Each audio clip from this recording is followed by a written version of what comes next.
Ano ang masasabi mo sa 50-50 rule sa relationship? Ang trabaho ng lalaki, kumita ng pera. Ang trabaho ng lalaki is to provide, to protect, to lead.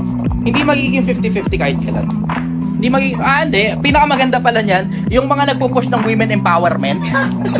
Yun, hatake mo sa 50-50. Hindi mangyayari yan kahit kailan. Sa relationship in general, hindi lahat ng panahon 50-50 mo. Tignan mo doon sa pagtatrabaho, generally dapat lalaki nagtatrabaho di ba? Pero may mga pagkakataon, babae nagtatrabaho kasi walang trabaho yung lalaki habang naghahanap pa yung babae ngayon na nagpo-provide para sa pamilya. Pero naghahanap yung lalaki ng trabaho. Meron ganun di ba? Tapos, meron naman pagkakataon na pag yung lalaki yung nagtatrabaho at nagpo-provide para sa pamilya, yung babae naman ang majority ng gumagawa ng lahat ng bagay na nasa loob ng bahay. Yung pag-aalaga ng anak, yung paglilinis ng bahay. Pero ang bottom line, simple, hindi mo mapi-50-50 lahat ng bagay.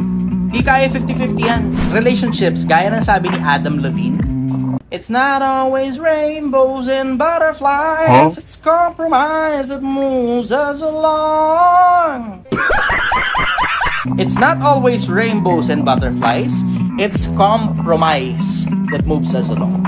And compromise is not 50-50. Look for a girl with a broken smile. Ask her if she wants to stay a while and she will.